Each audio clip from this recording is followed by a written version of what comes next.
When Pam Bondi accused a sitting federal judge of bending the law for political reasons, most dismissed it as rhetoric. But the judge quietly stepped aside, and the justice system began to feel tremors. Pam Bondi sat still in her office in Tallahassee, jaw clenched, watching the news on a muted screen. A major news network had just reported that Judge James Bosberg had issued a federal order halting the latest round of deportation flights to El Salvador. The anchor used terms like controversial, humanitarian concerns, and due process. Bondi didn't flinch.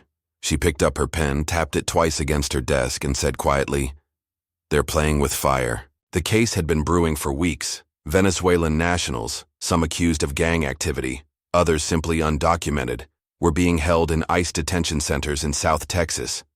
Homeland Security, under pressure to close loopholes, had fast-tracked their deportations.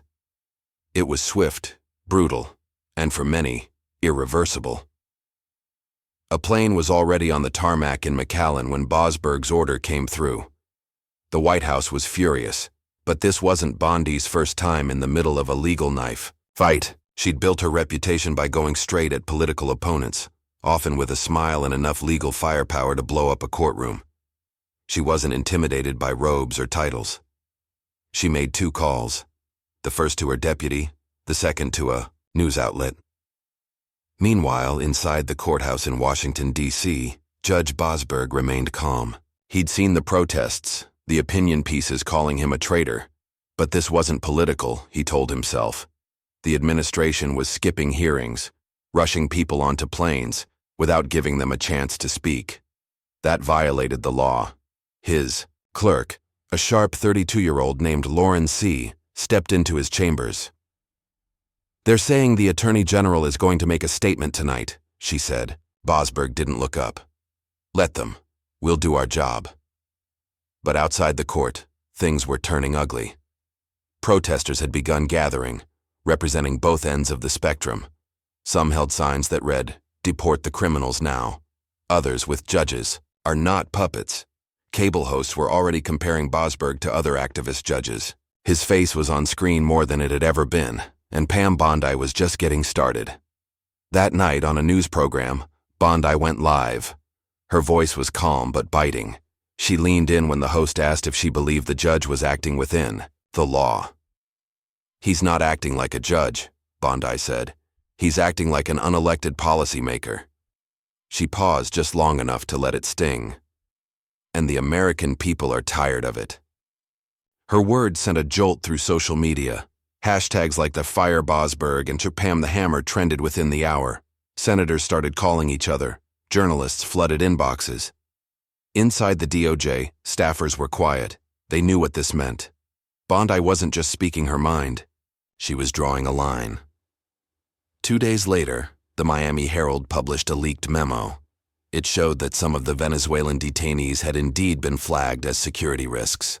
One had a history of involvement with a gang in Caracas, but others were political asylum seekers. Their files were incomplete. The memo hinted that the flights were rushed to meet a political deadline. That nuance didn't matter to the public anymore. Sides had already been chosen. Bondi's team released a follow-up statement that morning. "Judge Bosberg's actions threaten the independence of our judicial system by allowing partisan influence to override legal protocol." That line was no accident. She was flipping the usual script, claiming that judicial independence wasn't just about judges doing what they wanted. It was about staying in their lane. Inside the Supreme Court chambers, John Roberts took a deep breath when he read the statement. He closed the file in front of him. This wasn't just a clash between 2 branches of government. It was about what Americans believed justice should look like. But Bondi wasn't done. She was building a case not just against Bosberg, but against the entire system that shielded judges from accountability. 3 days after her television appearance, Pam Bondi stood behind a podium outside the Department of Justice building in Washington, D.C. The sky was overcast, and the press pool was thicker than usual. Her team had scheduled the press conference. At noon, peak broadcast time. Cameras rolled, reporters held their recorders up. She didn't waste time. "Let me be clear," Bondi began, her voice steady, her gaze unwavering. This isn't about one judge. It's about an erosion of discipline in our federal judiciary. The American people expect impartiality, not interference. The air went still. Reporters, used to the usual soft edge in these briefings, felt something different in her tone. This was no press release. It was a warning. She pulled out a stack of documents, case summaries, internal communications, reports from field agents. One, stamped with the ICE insignia, described 3 Venezuelan nationals whose asylum claims had been bypassed due to insufficient risk classification review. That meant they'd been shipped out without proper protocol. Bondi used it to hit both sides, the judges for stopping everything and the agencies for not tightening their process. Then she dropped the line that made headlines. "I'm not afraid of judges who act like kings. I'm afraid of what happens when no one calls them out." In the hours that followed, Bondi was everywhere. Her words looped on news networks, each giving it their own spin. On social media, her critics painted her as a wannabe autocrat. Her supporters called her fearless. By sunset, a viral video of her speech was circulating with dramatic music and the caption, "Pam versus the system."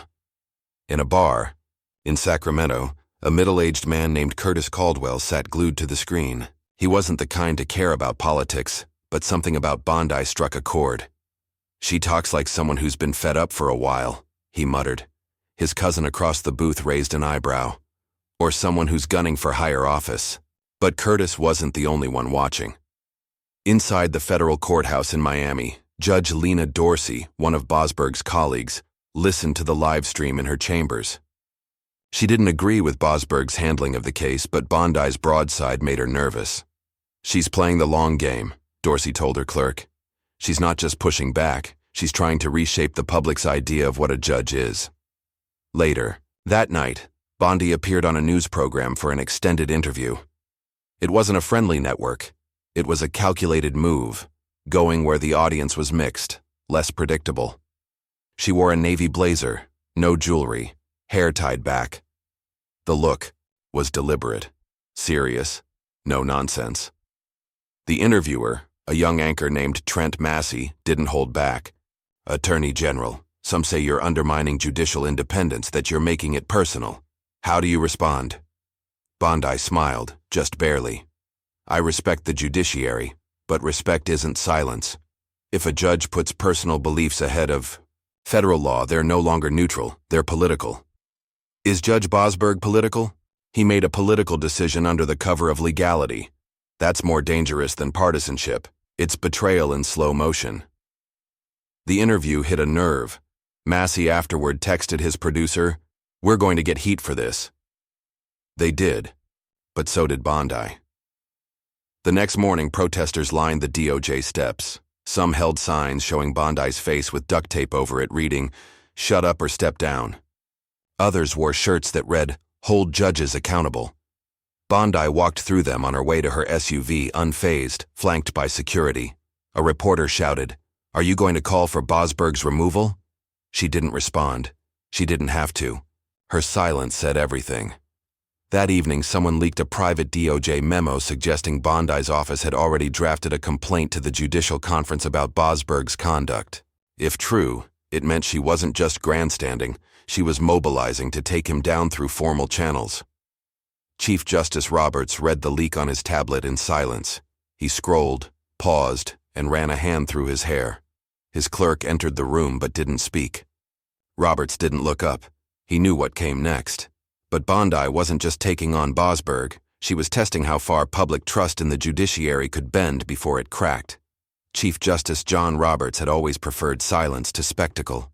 He saw himself not as a player in political drama, but as the keeper of balance, an anchor against the chaos that often swallowed Washington.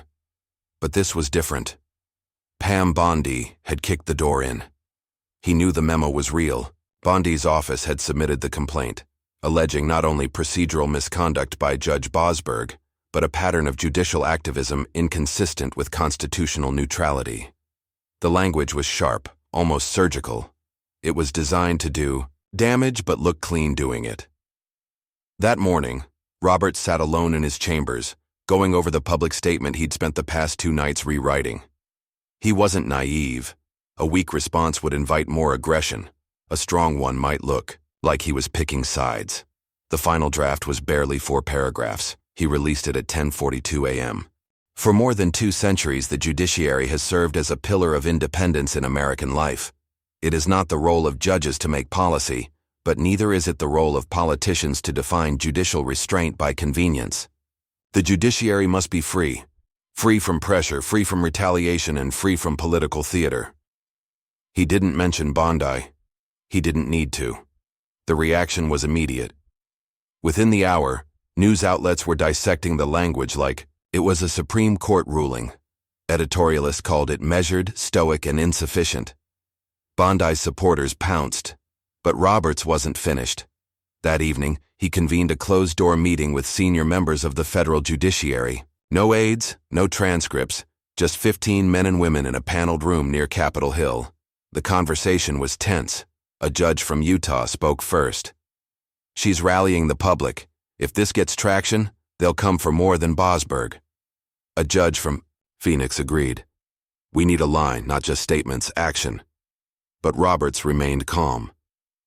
"We don't answer pressure with panic," he said. "We remind the country who we are." He ended the meeting with a request. Each judge was to return to their district and quietly assess whether judicial protocol had slipped, not because Bondi demanded it, but because accountability belonged inside the walls, not outside of them. Meanwhile, Bondi wasn't slowing down. She took her message to radio shows, town halls, and online live streams. In Bakersfield, California, she stood in a gymnasium filled with retirees and young families, speaking without notes. "This isn't about partisanship, it's about power, and for too long that power has been shielded by robes and silence." The crowd erupted. Back in D.C., her press secretary received a call from someone inside the White House. "We want her at the next federal law enforcement briefing," and they said make it happen. And just like that, Bondi's crusade was becoming national policy. Inside Bosberg's home, his wife watched the news with quiet tension. She didn't like being in the spotlight. Their kids had started getting weird stares at school. Online commenters had posted their address. One called for a march to his front door. He turned off the TV. Bosberg wasn't a man of emotion, but that night he stayed awake, staring at the ceiling, thinking not about his ruling but about Roberts. He'd expected more, not defense exactly, but something stronger than soft diplomacy. He called his friend Judge Dorsey. "I think I might resign," he said. There was a pause on the line. "If you do that," she answered, "you'll give her the win before the game is even played." The next morning, Roberts arrived at the Supreme Court early. Fog rolled across Constitution Avenue. His driver waited outside as Roberts lingered in the back seat, reading yet another op-ed accusing him of weakness. He folded the paper. "I can't lose the public," he murmured, almost to himself. He wasn't even sure if he meant it. But while Roberts was calculating his next move, Bondi was already preparing hers, and this time, it would be televised. Pam Bondi's next move wasn't a surprise, but the way she did it was. She booked a ballroom in Alexandria, Virginia, just across the Potomac. Press invites were vague. The subject line read, "DOJ briefing on judicial overreach, high priority." Reporters scrambled, expecting another fiery soundbite. But what they walked into was something else entirely. A screen lit up behind the podium. Bondi walked out in front of the cameras, this time in a gray pantsuit. No teleprompter, no notes, just a remote in her hand and a slideshow ready to go. "This," she began, pointing to the first slide, "is what happens when judges abandon their role." The image was of a memo, real names redacted, outlining an asylum case that had been delayed over 11 months due to judicial backlog. The next slide was an email chain showing internal frustration between DHS officers and legal advisors, citing judicial roadblocks as the reason for shelving high-priority removals. Bondi wasn't yelling. She didn't need to. Every sentence hit like a hammer. When courts hold up the law for the sake of theory, real people suffer, families are impacted, victims wait for justice that never arrives. And then she paused. "This isn't about Bosberg. He's a symptom. The disease is a system that's convinced it answers to no one. The press conference was streamed on every major platform. Comment sections were on fire. Bondi wasn't just attacking judges, she was diagnosing a power structure. A few rows from the back, a young journalist named Hannah Lynn watched with her, editor's voice in her ear. "She's setting up for something bigger," he said. "How do you mean?" she asked. "She's building a coalition, not just against Bosberg, but the whole idea that judges are untouchable." That afternoon, 4 members of the House Judiciary Committee released a statement praising Bondi for bringing long-overdue transparency to the judicial process. That wasn't just support, that was alignment. Inside the Eisenhower Executive Office building, just west of the White House, a small group of senior officials met behind closed doors. National Security Advisor Paul Delo leaned forward. "She's right about one thing," he said. "The courts are slowing everything down. If we back her publicly, we open a new front. Let her lead it." The president, watching remotely from Mar-a-Lago, gave the green light. That night, a senior administration official appeared on Fox Business and hinted that restructuring judicial oversight could be a priority next term. The language was soft, but everyone caught the message. Meanwhile, John Roberts convened an emergency judicial leadership meeting. This time, it was secure video. 12 top-ranking judges logged in. No introductions, no pleasantries. Roberts opened with a question. "Is there a way to fix this without giving her what she wants?" A judge from Nebraska sighed. "She wants a scalp, John." Judge Dorsey added, "She doesn't care if it's symbolic or real. She needs a win. And we're the target." A moment passed. Then Roberts leaned back and said what none of them wanted to hear. "She's winning the public." In Des Moines, Iowa, at a coffee shop filled with morning regulars and sleepy college students, a retired postal worker named Glenn Booth pointed to the screen on the wall. "Never thought I'd say this," he said to the barista, "but maybe Bondi is right. I had a cousin who waited 2 years for her case to be heard. Judges just kicked the can down the road. That's what Bondi had counted on. Not headlines, but small-town conversations like this, the quiet erosion of faith in the judiciary brick by brick. But while public support was growing, the opposition was getting louder. Civil rights groups issued a joint statement accusing Bondi of orchestrating a coordinated campaign to intimidate judges. The American Bar Association warned against weaponizing public opinion to undermine the rule of law. In D.C., protesters camped outside the federal courthouse, not just with signs, but with chants. Hands off the bench, and no courts, no justice. Bondi saw them on her drive home. Her security detail didn't say a word, but she noticed one of them shifting in his seat, watching the crowd too closely. She didn't speak either, but she knew what was coming next. Because the more the crowds grew, the more pressure landed on Roberts, and he was about to make a move no one saw coming. 3 days later, Pam Bondi walked into the Rayburn House office building with a leather briefcase and a plan to change everything. The Judiciary Oversight Subcommittee had called her to testify under oath. It was supposed to be a routine hearing, a polite grilling, a few sound bites, then out. But Bondi didn't come to play defense. She brought evidence. She was calm, measured, but you could feel it building under her voice, like a current you couldn't see until it hit. "I'm not here to attack the judiciary," she said early on. "I'm here because silence is complicity." The committee room was packed. Photographers lined the back wall. Journalists filled every seat. The chair, Congressman Gregory Yates from Oregon, leaned in as Bondi reached into her briefcase. She pulled out a set of redacted documents. "This," she said, tapping the stack, "is proof that Judge Bosberg's chambers engaged directly with advocacy groups while actively hearing a case related to asylum protocols. That's not interpretation of law, that's coordination, and that violates judicial ethics." The room shifted. Staffers started whispering. Someone in the back gasped, maybe out of shock, maybe for effect. But Bondi wasn't done. She turned to Yates. "And if this body doesn't investigate, you're setting a precedent that judges are beyond reproach, even when they stop being judges and start being activists." Outside, the media frenzy erupted. The documents Bondi submitted were real, emails obtained through Freedom of Information Act requests. While they didn't prove wrongdoing outright, they suggested a troubling degree of familiarity between Bosberg's clerk and outside legal activists. News networks ran banners like "Bondi drops bombshell on bench bias." Overnight, right-wing pundits called for Bosberg's resignation. Left-wing voices called the hearing a witch hunt. Social media became a minefield. Every tweet was either a war cry or a warning. In Charleston, South Carolina, a high school civics teacher named Rita Mendoza watched the hearing from her phone during lunch break. She replayed one line twice. "Silence is complicity." She'd said something similar to her students earlier that week while discussing the Civil Rights Act. Now, she looked at Bondi and thought, is she right? Or is she just loud? That question wasn't just bouncing around classrooms. It was on talk, radio, podcasts, PTA meetings, coffee shops.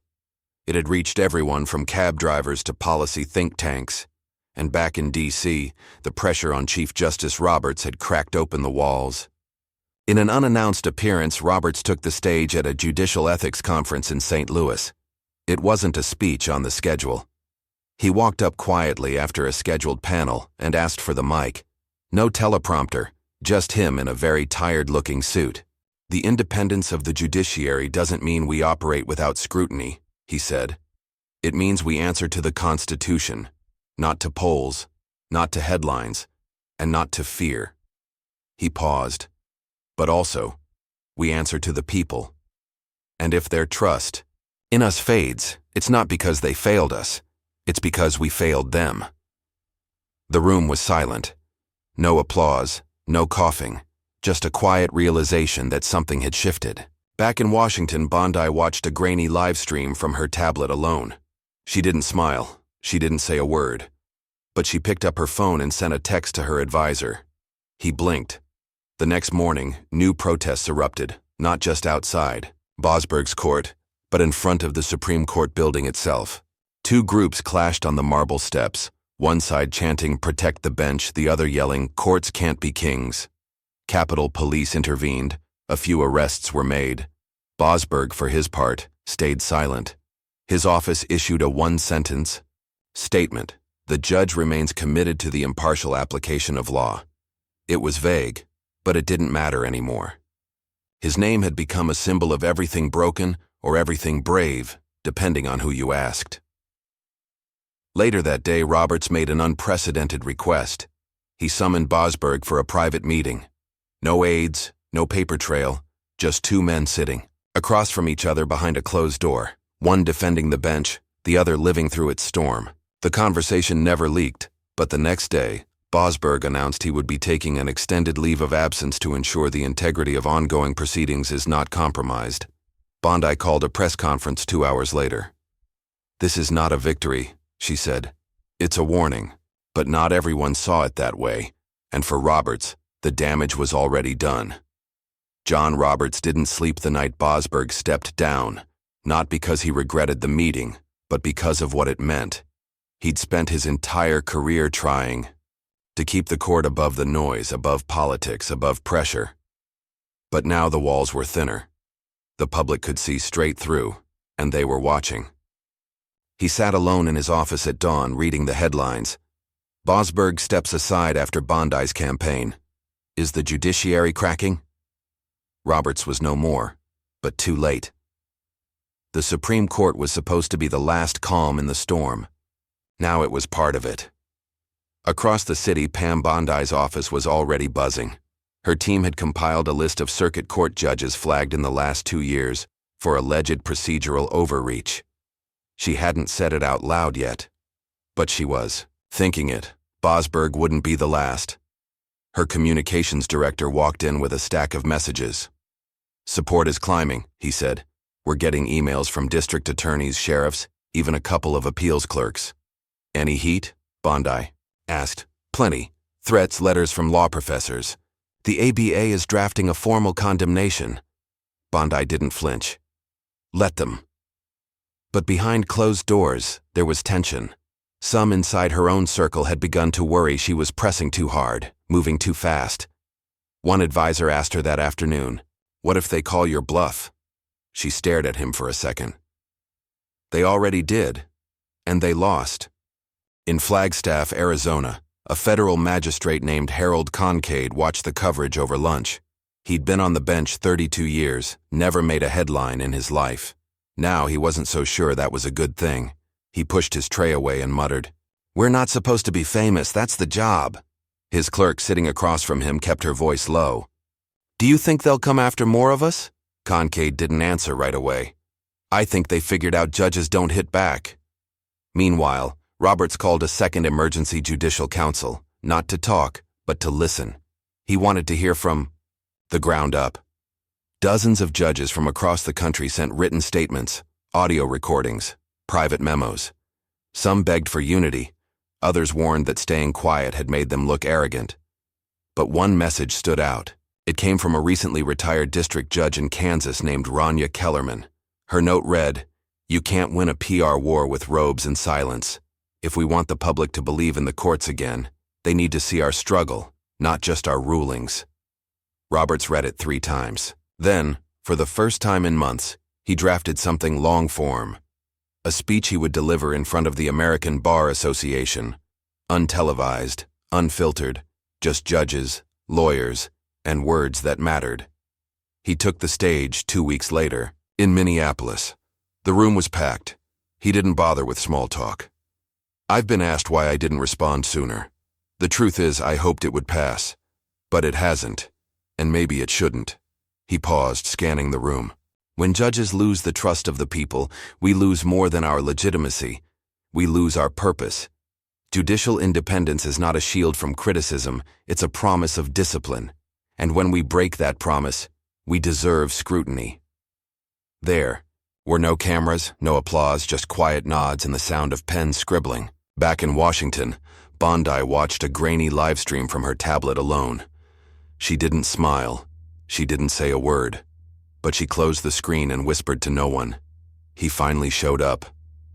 Later that day, she met privately with several state attorneys general. She didn't pitch policy. She didn't wave a flag. She asked a question. What happens when the law forgets who it's for? They didn't answer, not right away, but it stayed with them. By late spring, Bosberg's name had faded from the news cycle. He hadn't resigned outright, but it didn't matter. His career had changed forever. His rulings would always carry the shadow of this moment. Roberts, too, had changed. He began attending more public legal forums, not to defend the court, but to explain it, to remind people that justice wasn't just a word, but a weight carried by people, fallible and afraid. In Bondi, she was already moving on. A short list of circuit court judges had landed on her desk.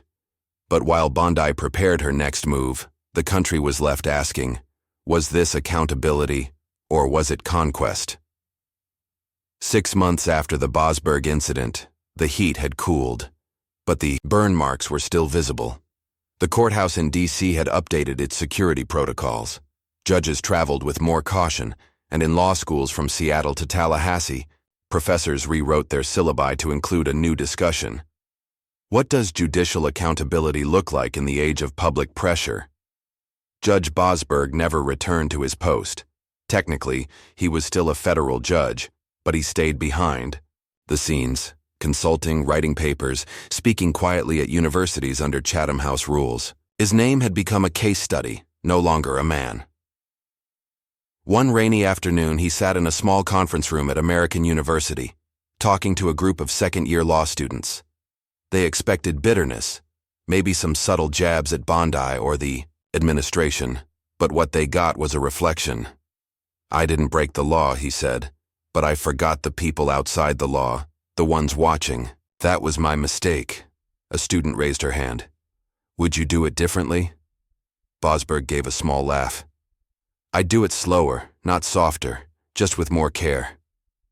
Bondi, meanwhile, had become a household name again.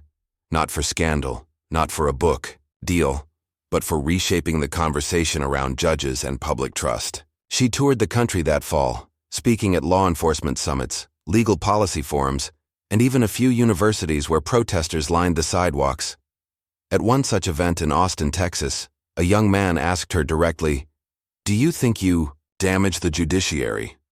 She answered without blinking, "No, I think I reminded them who they serve." He didn't argue. He just sat back, thinking. That was Bondi's real talent, not forcing agreement, but forcing the question to stick. In a quiet suburb outside Cincinnati, an elderly woman named Carol Jenkins sat in her kitchen, watching an old recording of Bondi's television interview, the one that had started it all. She'd followed every part of the saga, not because she was into politics, but because she'd once lost a case in family court that left her wondering if judges ever heard regular people. She paused the clip and whispered, "Finally, someone said it." Her daughter across the table didn't reply. She didn't agree with Bondi, but she couldn't deny one thing.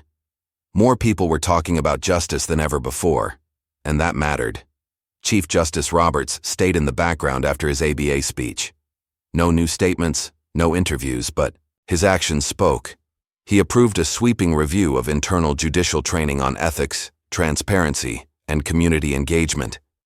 It didn't make headlines, but it changed things.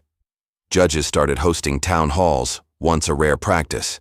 They started writing columns explaining how decisions were made, not to justify, but to clarify. In Phoenix, a federal judge opened her courtroom once a month to the public, not for trials, but for questions, real questions from people who didn't know how the system worked, and she answered without hiding behind legalese. One attendee said afterward, "I didn't agree with her, but I understood her, and that was new." In the end, Bondi didn't push for Bosberg's impeachment. She didn't need to. The point had been made, loud, sharp, permanent. Her critics called her dangerous, her supporters called her courageous, but she called herself something else, accountable.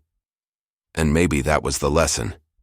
Maybe the story wasn't about heroes or villains, but about discomfort, about asking hard questions out loud, even if the answers weren't clean. Months later, Bondi and Roberts found themselves in the same room.